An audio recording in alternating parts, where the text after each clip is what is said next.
Welcome, everyone. Shoot the Five. We have another exciting episode with myself, Xavier Porter, co-host Pat DeMoss. We have a special guest on. Yes, sir. We have a special guest online right now. The president of PFL, Professional Fighters League, Mr. Carlos Silva. We are excited to have Mr. Silva on the line. PFL MMA. I mean, you guys have been putting on fantastic shows all around the world, all around the country. We are excited. We are appreciative to have you online. First and foremost, we thank you for calling. Thank you for to be on. Next week, it's great to be here, guys. Happy to join. All right. Now the playoffs is getting ready to take place, and can you tell us a little bit about what's going to take place, not only regards within the playoffs, but what's going to take place further towards the $1 Million Championship? Yeah, sure thing. I mean, look, if you've been following, I think we had a great and exciting regular season. For the fans out there, we've got 6 weight classes from 145 up to heavyweight. I think they really laid it out on the line in the regular season. 70% of the fights ended in stoppages.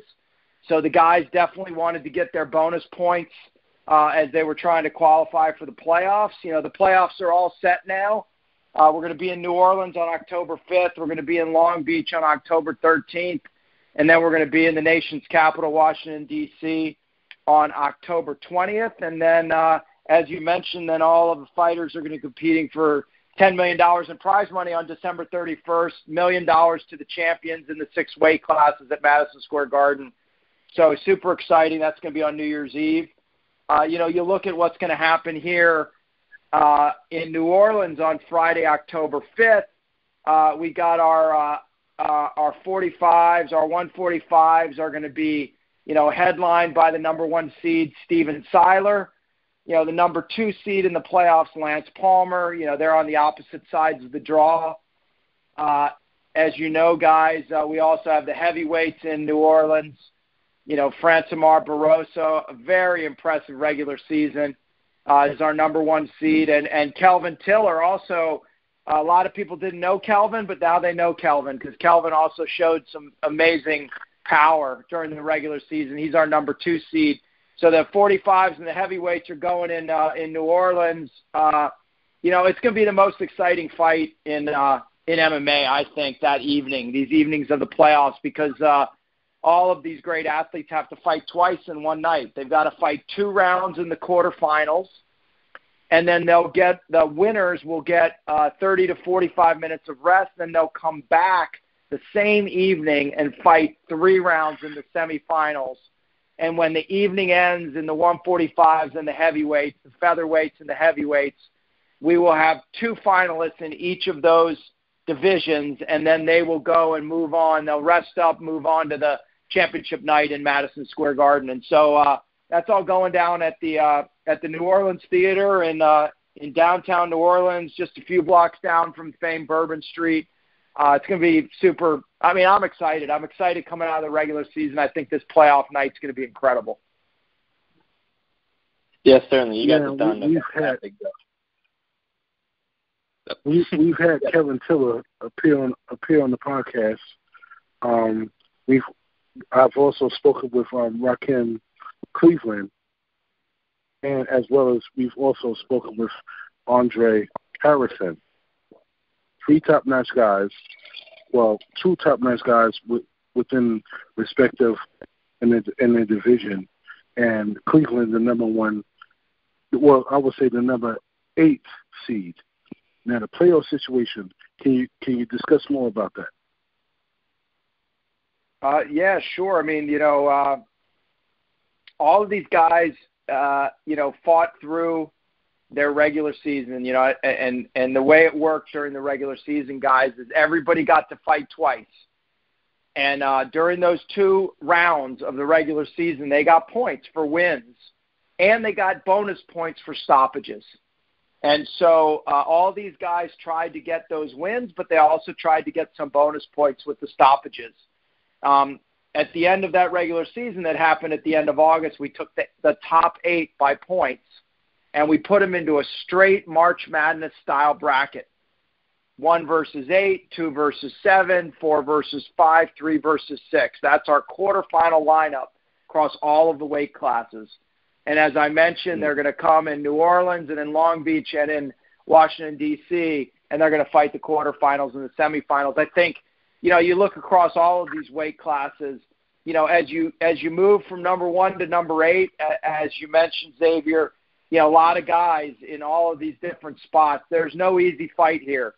You look at Francimar Barroso, our number 1 seed. He's got a very tough fight against Josh Copeland. Josh Copeland has fought in every, he's fought in the UFC. He's fought with us in the past in World Series of Fighting. He's fought here with the PFL. He's fought top 10 heavyweights all over the world. And so Francimar Barroso has no easy fight, even though Josh Copeland is the 8th seed. And so I think as you look through all of these brackets, there's just fights everywhere. I mean, you move on to Long Beach. You got Chris Wade against Robert Watley. You got a great fight in Will Brooks against Rashid Magomedov. Look, I mean, you look at the light heavyweights and you look at this guy, Vinny Magalhaes. Vinny was on fire during the regular season, but he's still got a tough fight against Rakeem Cleveland, as you mentioned. And it just goes on and on. I mean, if you're a fan, you look through all of these matchups, it's a great matchup in the welterweights at 170. As you know, Ray Cooper beat Jake Shields. Look, Jake's as big a name in MMA as it gets. Ray beat him in the first round of the regular season. Ray ended up being the number 1 seed with another great stoppage in his second fight of the regular season. Jake Shields got a win in his second fight of the regular season. A very tough fight. He squeaked out a win. He squeaked into the 8th slot. Now he's got a rematch against Ray Cooper in the first round of the playoffs. I mean, that's what playoffs and regular seasons and brackets do. I mean, they create these incredible matchups. I mean, I want to see every single one of these brackets play out because they're all going to be great fights, and it's going to be interesting to see how these fighters respond to fighting the quarterfinals and then coming back later in the evening and fighting in the semifinals to get the 2 fight twice and win twice that they've got to do to get into the championship night. Yes, and again, I have to tip my hat off to you guys because you guys, I mean, I've been watching MMA for 7-8 years, and just the enthusiasm and the sort of pace that the PFL fighters have put on this season is kind of unmatchable, to be honest, to a lot of other organizations. These guys have to get, big points to really solidify themselves to get into the playoffs. I'm really curious, how did you guys come up with this design of a playoff and just how it was constructed overall? Look, I mean, we've, as we've been in the fight business for a while. I mean, I've been in the fight business now for, 4 years myself. Ray spent his whole career as a professional fighter and athlete and has spent the last 6 years, working on this. We always knew that we didn't want to just be a promotion and that MMA is a sport and sport's all about winning and losing. And winners have the ability to control their destiny, their outcome. And so we started, look, we've all been in sports and media. We've been athletes. We've been sports people. We've been media executives. We tried to take the best of the best across all of the professional leagues, from the PGA Tour to the NHL to Formula One to World Cup skiing to MMA to kickboxing, karate. We tried to take all of how those seasons of sport work and understanding how and what the fighters needed so that we put this together. This was not something that happened quickly. We've been working on it for a long time. You guys may recall we did a one-night tournament back in November of 2015, which was really a pilot for much of what we're doing here because we wanted to see how a one-night tournament would play out. That one-night tournament was in Arizona, and the winner of that one-night tournament got a shot at Justin Gaethje, who is our then champ. And we learned a lot from that evening on how to do the seeds, how to address injuries, and it really was one small piece of putting all the points together in the regular season and the playoffs. And so I think we've done a really great job coming out of the regular season. I think the playoffs are going to really be exciting. And look, even for the fighters, guys, fighters that make the semifinals, a small little piece, again, looking at all the different leagues, is we thought it was important that fighters knew that they were a professional and knew where they were fighting next, and not thinking that if they lose, they might get cut. So if you make the semifinals, you get to keep your seat at the table. You get to, quote, keep your tour card and come back in 2019. So that's a big piece for the fighters. They want to advance so that they know if they get to the semifinals, they know they're going to be in the Professional Fighters League again in 2019. Doesn't mean that you won't be, but that's your guarantee if you make it in the semifinals. So it's little pieces like that come from across all of sports that we mixed into to the PFL and MMA to bring this season together. And I also want to touch on your competition in terms of promotions. How do you guys view the UFC and Bellator, and how are you trying to stack up against them? Well, look, I mean, I think, you mentioned them. There's three. There's the PFL, there's the UFC, and there's Bellator. And it's been that way now for, a number of years, even, before we were named the PFL. So, look, we've always, had a great deal of respect for the UFC. They've built the sport over the last 20 years. And, look, they were the ones that opened up New York and made it possible for all of us to go to New York over the last 10 years of hard work.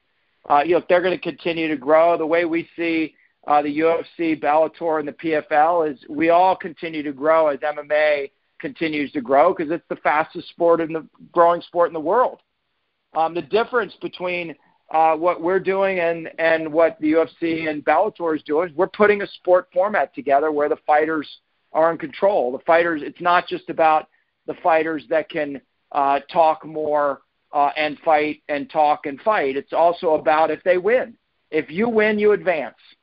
And there's no doubt that I promise you that the last guy that wins in all of these playoffs, he will be the champion. That's how it works. That's what sport's about. And I think that's a different approach to MMA that we're taking to the UFC and Bellator. And the UFC and Bellator, successful. They're going to continue to be successful.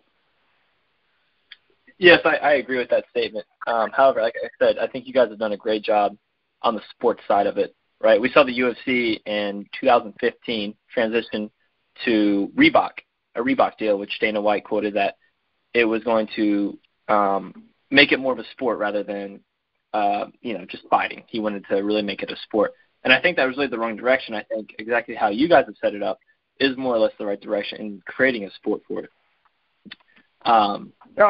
Thank you. We've worked hard at bringing it all together.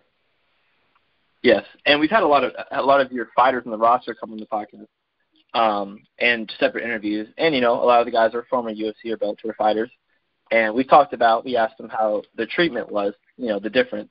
And for the majority, I think pretty much all of them across the board were in agreement that the PFL cared much more personally about the fighters than, let's say, the UFC, especially Chris Wade. Chris Wade was very vocal about how he's treated with the UFC and how he has zero complaints about the PFL and how he's being treated. Can you touch a little bit on that and how exactly you all treat your fighters?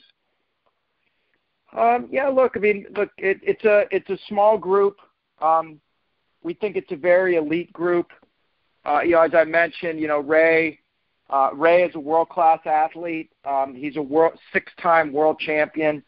When he talks to these fighters, I think these fighters look at him, differently than in any other promotion. He knows what it's like to walk in the cage. I know you guys are going to talk to Ray later tonight.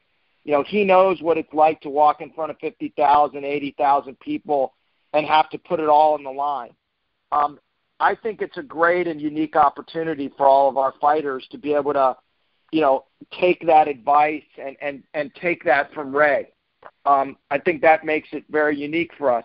And for all of us, we've all been athletes and been in the space and wanted to, want these MMA athletes to be treated the same as all the great athletes around the world. So it's just been a core tenet of the PFL I take it very seriously. Ray takes it seriously. Pete takes it seriously. Our owners do. We want this to be a place that the fighters feel it's theirs. There's a really small but important piece to the name. It's not called a professional fight league. It's called the Professional Fighters League. And we made a very conscious decision on that, and we went back and forth on it, but we felt very strongly that it should be called the Professional Fighters League because this is also their league. This is a league that, we want to, show them and have the fans really understand what great athletes these fighters are and what it takes to train every day. It's not just about that fight or the season. It's everything you do all day, every day to eventually become the PFL champion. Yes. And I also wanted to ask you, how were the numbers in terms of views so far during the regular season? Look, they've been great. Sort of overall between our deal with NBC Sports and our deal with Facebook, we've been doing, basically give or take about 2 million viewers per show. If you look at it from a worldwide distribution that we also get from our Facebook relationship. And so we've been very pleased by it. They've been, great partners. And I think it's been great that fans around the world have been able to watch, on Facebook and then certainly watch the early part of the evening on Facebook here in the U.S. and then transition over to NBC Sports. Look, NBC Sports understands athletes. They understand Olympians. They're the Olympic network. So I think, we've brought that sort of same level of quality, to the PFL on NBC. And speaking a little bit about Olympics, we just also made a, really exciting announcement with, Kayla Harrison, 2-time gold medalist and just I think the most exciting, fighter that's going to be, up and coming. She's 2-0 now. We're going to launch a women's division in 2019. She's our first signing, and there's going to be some others very quickly as we build out a 155 women's division for 2019 to add to the men's division. I think we're all, proud, too, as a league that the pay structure for the men and the pay structure for the women in each division will be exactly the same, and the women winner will win $1 million, and the men's winner will win $1 million. So it's exciting. It's exciting, and it's great to continue working with Kayla. She's an incredible person and athlete. And you touched on how you all view social media as a platform, and that's really something I haven't seen any other league do. We've seen the NFL use it as well, but in terms of MMA, not really. Have you found that the fan interaction has increased dramatically because you're using a platform like Facebook? I've been in sports and media my whole career, and the amount of chatter, around MMA just in general is unbelievable. And so I think being on Facebook, it's only just been amplified for us.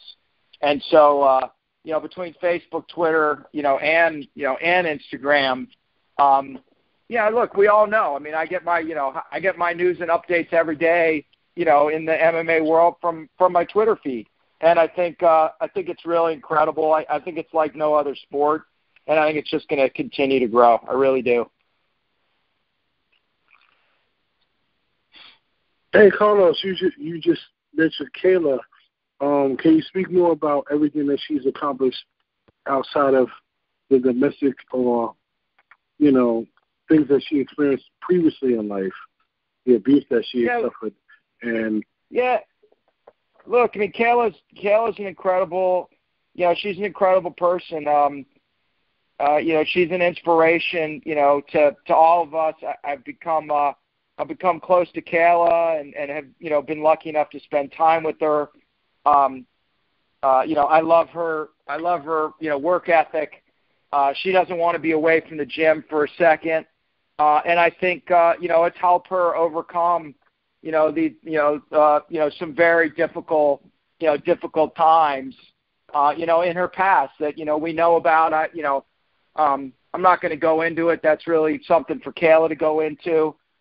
Because that's, it's very personal, and I'm sure was, the most difficult thing that she went through. And but she emerged as a champion and a 2-time gold medalist, and she found power inside of her to do that. And I have no doubt that she's going to continue to bring that to the PFL and to sort of her next chapter.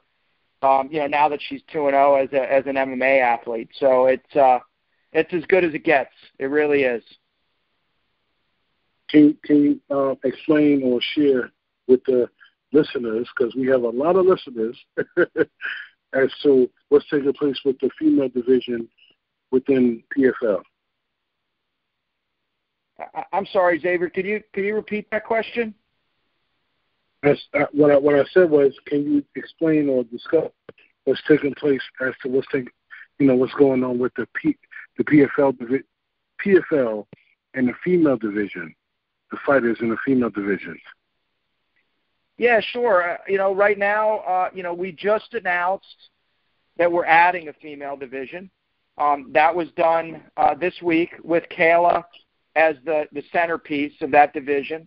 That division will launch in 2019 alongside the other six male divisions that we already have. So we'll have the 145 men to the heavyweight. That'll be 6 divisions, and then we'll add a 155 female division.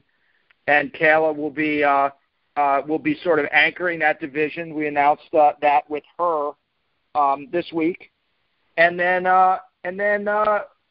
we'll go ahead and add. We're going to be adding a number of other females that'll be joining Kayla. That'll happen in the next 30 days, and that division will launch next year.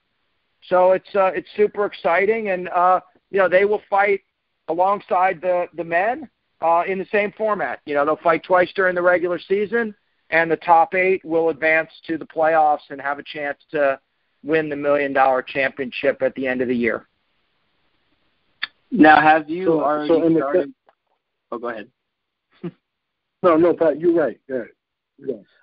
I was curious, have you already started contract negotiations with fighters that are already in the PFL about joining back with next season? Or how exactly does that work? No, we haven't yet. As I mentioned, if you make the semifinals, you get to keep your seat and operate under the existing contract that you've got. So that'll be the first step. Those 24, we'll know who those 24 men are at the end of by October 20th after the DC fight, and then we will expand that roster to about 50 in November, and then we will lock down on the male and female divisions by January 15th of next year. So, and then we'll be right back at it next year with the 2019 edition of the season. All righty. How much fun are you? How much fun are you having with this? Well, you could probably hear from my voice that I got the greatest job in the world. I get to work with a great. I get to work with a great team. We've got a great team from Pete Murray to George Greenberg, Mark Nolan. Obviously I get to work every single day with Ray, and I'm just really it's really great working alongside Ray and the team. And the list just goes on and on. And we've got a great group of investors. You probably saw that we brought on some really exciting names. Like Mark Burnett, the greatest, reality, producer, television producer, with Survivor and others, great entertainer and Kevin Hart, Tony Robbins, someone who's been, very important to me in my career, Ted Leonsis, who owns the Capitals and the Wizards and brought a championship here to D.C. after a long time, since the Redskins had won one, and the Capitals finally got their Stanley Cup, and the list just goes on and on and on. The Lerners that own the Nationals, and then just our board of directors, Don Davis and Mark Leshley and Russ Ramsey and Bruce Dyfick and others. It's a great team. We get to go to work every day, and it's not really work. We work 7 days a week. It's hard work, but it's fun. And I think we're making a difference. There's nothing more that I like to hear that our fighters have told you how happy they are in the PFL, because I think that means we're doing something right. Well, let me ask you this. How were you, not only yourself, but the team, how were you able to put this together, with the likes of everybody that you just mentioned, Ray, Sifo, and Kevin Hart and everybody else? Like, how excited is everybody behind this brand? Because you guys are not only transcending the sport, but you're taking it to another level. Well, no, I appreciate that. Look, I think it's all building blocks. It's just like, just like an MMA fighter. They build their record, they start getting their wins, and they just work at it. It's not something that happens, overnight. And like I've said so many times, when you're working on, building new products like we are, it's usually an overnight success after 5 or 8 years. And, we're a number of years into this thing already. And, I think, a lot of people think the PFL, in year one is a big success. But, it's a lot of years of hard work to get there. And, just like training and getting ready, you put in your hard work and you hit your marks.